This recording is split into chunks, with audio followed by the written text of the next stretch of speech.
Eh, kenapa sih kita kalau ngaji bisa gerak kayak gini? Kenapa ya? Kan takdir Allah. Ih, bukan gitu. Iya sih, gak salah takdir Allah. Tapi muskuloskeletal. Muskuloskeletal terdiri dari dua kata, muskulo dan skeletal. Untuk muskula sendiri atau muskula itu artinya adalah otot. Kalau skeletal atau osteo adalah tulang. Jadi muskulo adalah jaringan otot-otot dalam tubuh. Kalau skeletal adalah tulang atau kerangka dalam tubuh. Jadi muskuloskeletal atau lokomotor adalah jaringan otot yang berhubungan dengan tulang pada tubuh kita. Muskuloskeletal itu sangat berkaitan dengan pergerakan. Ada 4 poin: saraf, tulang, sendi, otot. Dari keempat poin ini saling bekerja sama, saling berkaitan, hingga akhirnya timbul pergerakan. Jadi dari kita tiduran, lalu kita duduk, lalu kita berdiri, lalu kita bergerak seperti ini pun terjadi karena ada kerjasama dari saraf, tulang, sendi, dan otot. Lalu fungsi umum tulang itu ada 9. Yang pertama adalah formasi kerangka, lalu yang kedua adalah formasi sendi, yang ketiga adalah perlengketan otot. Jadi tulang dengan otot itu saling melengket, saling menempel. Lalu yang keempat adalah sebagai pengungkit. Jadi kita bisa berdiri tegak itu karena adanya tulang. Lalu yang kelima itu sebagai proteksi atau perlindungan organ. Jadi contohnya itu seperti jantung dengan paru-paru, itu dia dilindungi oleh tulang rusuk. Lalu ada otak yang dilindungi oleh tulang tengkorak. Nah, lalu yang keenam itu sebagai penyokong BB, lalu yang ketujuh itu sebagai hemoposis. Jadi dia menghasilkan eritrosit untuk darah. Lalu yang kedelapan itu adalah imunologi. Jadi sebagai imun untuk menghasilkan arunolosit. Lalu yang kesembilan itu untuk sebagai penyimpanan kalsium. 97% tulang itu terdiri dari kalsium. Lalu kita beralih ke dalam fungsi khusus tulang. Tadi kan kita sudah membahas fungsi umum tulang. Sekarang kita membahas fungsi khusus tulang yang hanya lebih sedikit daripada fungsi umum. Cuman ada 4. Yang pertama adalah sinus paranalisis yang ada di bagian hidung, fungsinya untuk menghasilkan nada pada suara. Lalu yang kedua ada imel gigi, tentunya pada gigi, itu fungsinya untuk menggigit, memotong, dan mengkilas makanan. Lalu yang ketiga itu adalah tulang kecil telinga yang fungsinya untuk konduksi gelombang suara. Lalu yang keempat ada tulang panggul wanita yang hanya ada pada wanita, yaitu pelvis. Jadi fungsinya itu untuk melancarkan atau mempermudah proses partus atau melahirkan. Lalu kita beralih kepada faktor pertumbuhan tulang. Faktor pertumbuhan tulang ada 6. Yang pertama adalah herediter atau keturunan. Yang kedua adalah asupan nutrisi khususnya kalsium. Lalu yang ketiga ada faktor endokrin, salah satunya adalah hormon pertumbuhan.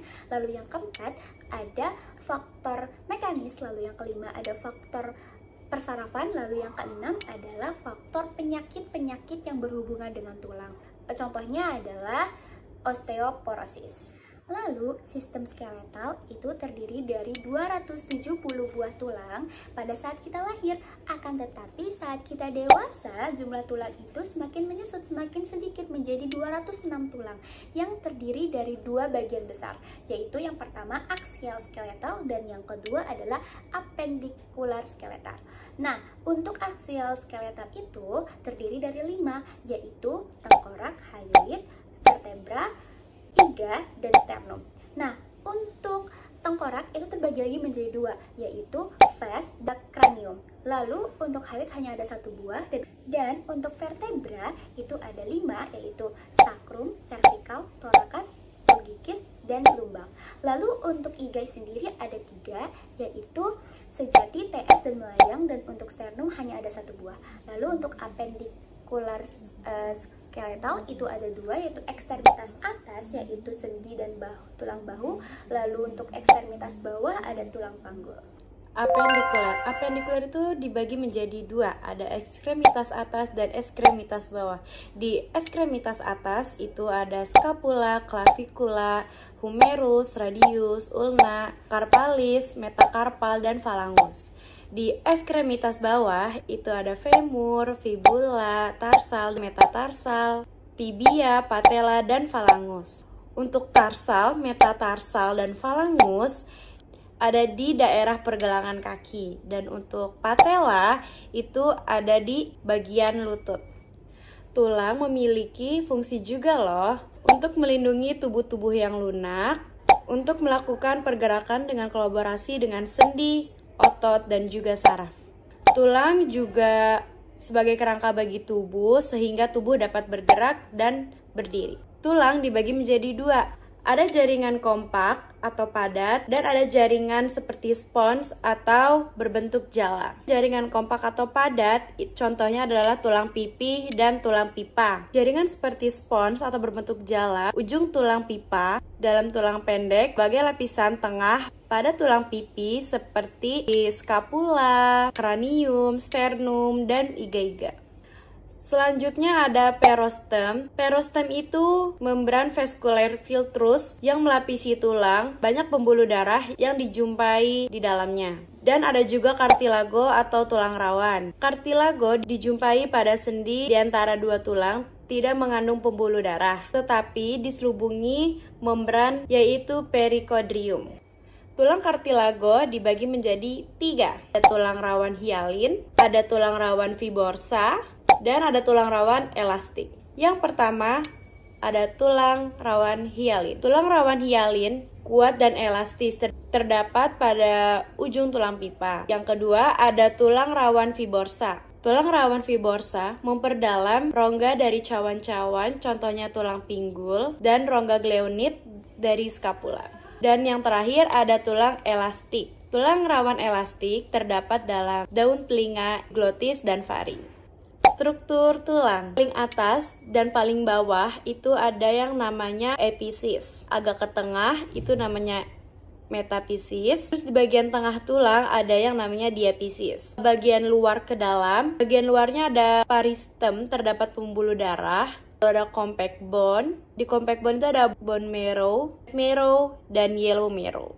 Bagian dalam ada endostem. Selanjutnya ada sel-sel penyusun tulang. Sel-sel penyusun tulang itu dibagi menjadi 3 juga. Ada osteobas, osteosit, dan osteoklas. Osteobas itu pengendapan kalsium dan fosfat ke dalam matriks tulang. Kalau yang osteosit, lintasan untuk pertukaran kimiawi melalui tulang yang padat. Dan yang terakhir ada osteoklas. Osteoklas itu memecah matriks ke mineral, dari mineral ke tulang kalsium fosfat terlepas ke dalam darah. Baik, di sini saya akan menjelaskan beberapa kelainan pada tulang belakang atau vertebra.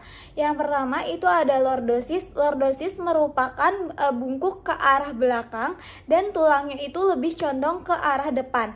Nah, ini ada gambar contoh lordosis. Lanjut yang kedua ada skoliosis atau berbentuk huruf S. Jadi tulangnya itu lebih ke samping dan berbentuk huruf S.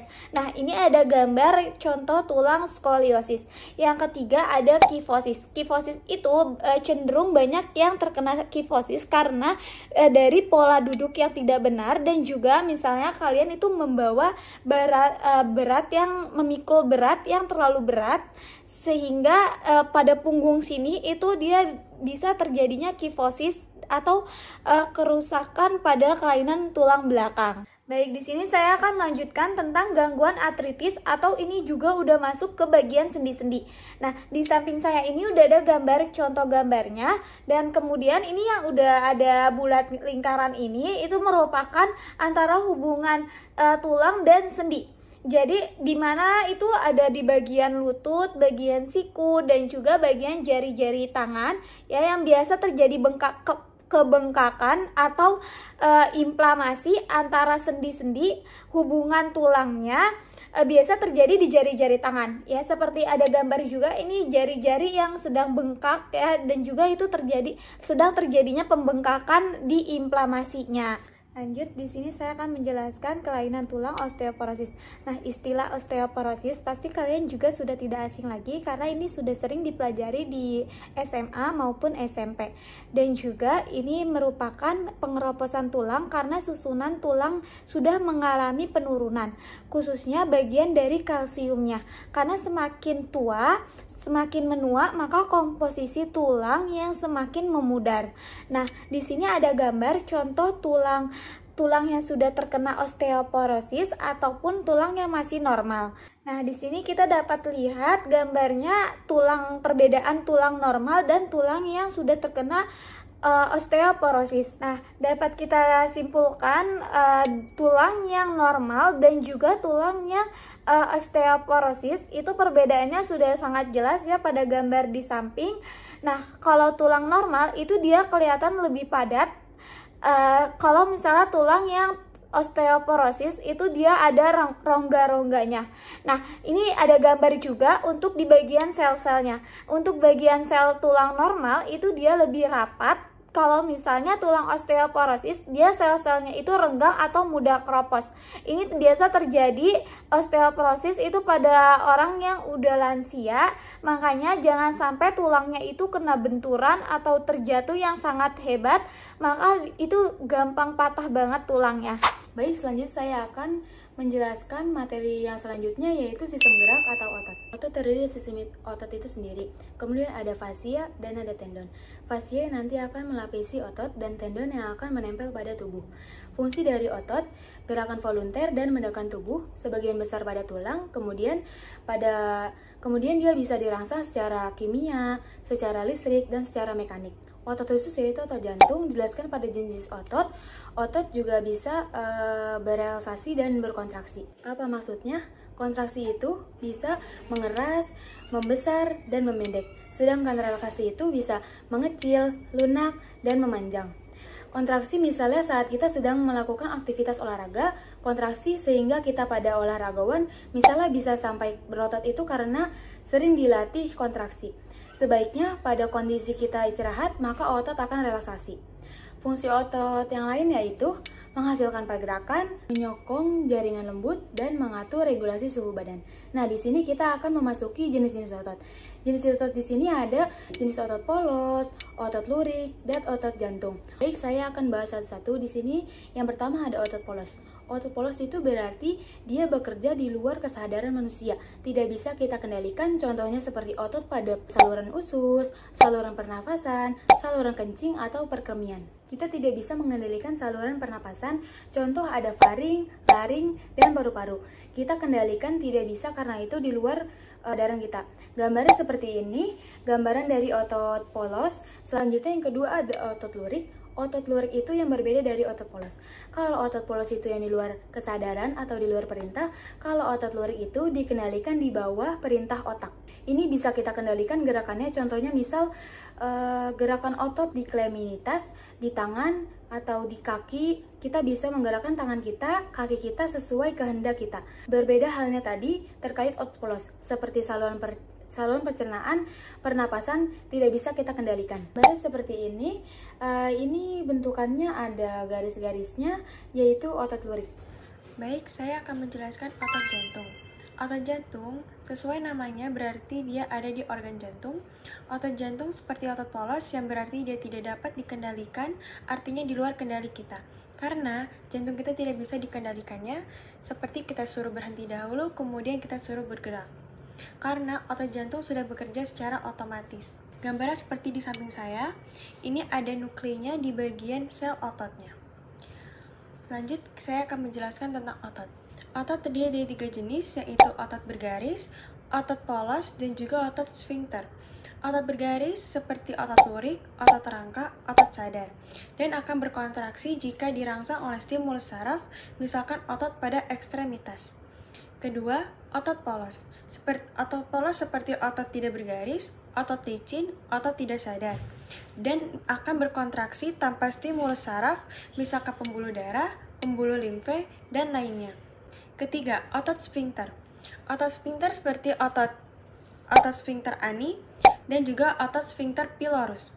Otot sfinkter ani adalah nama dari otot yang melingkari anus dan menjadi pintu keluar dari kotoran pada saluran pencernaan. Sedangkan sfinkter pylorus adalah sebuah otot yang berbentuk seperti cincin. Selanjutnya saya akan membahas tentang fascia. Fascia adalah jaringan yang membungkus dan mengikat jaringan lunak. Fascia perifer terdapat di bawah kulit dan profunda. Fungsi fascia itu apa sih? Vaska itu mengelilingi otot, menyediakan tempat tambahan otot, memungkinkan struktur bergerak satu sama lain, dan menyediakan tempat peredaran darah dan saraf. Selanjutnya yaitu tendon. Tendon yaitu pengikat otot pada tulang berupa serabut-serabut putih dan memiliki sedikit elastis. Sebuah pita jaringan ikat yang melekat pada otot dan ujung yang lain berinsersi ke dalam tulang. Fungsinya tendon yaitu memungkinkan massa otot yang besar berkonsentrasikan kekuatannya pada satu tulang atau menggabungkan beberapa tendon protektif dan suportif di sekitar sendi. Selanjutnya sendi. Secara garis besar, sendi itu dibagi menjadi 3 yaitu sendi mati, sendi kaku, sendi gerak. Yang pertama sendi mati berarti dia tidak bisa bergerak. Kedua sendi kaku, dia bisa bergerak tapi terbatas. Ketiga sendi gerak, berarti dia bisa bergerak secara bebas. Mari kita masuk ke sendi yang bergerak. Jadi saya akan sebut beberapa sendi gerak itu, misalkan ada 5 jenis yaitu sendi peluru, sendi engsel, sendi putar, sendi geser, dan sendi pelana. Sendi peluru antara lengan dengan bahu, antara gelang panggul dengan paha, sedangkan sendi engsel yaitu siku dan lutut, sedangkan sendi putar yaitu tulang leher, sendi geser sendi pada tulang belakang, sendi pelana seperti sendi pada ibu jari. Nah, gitu tuh.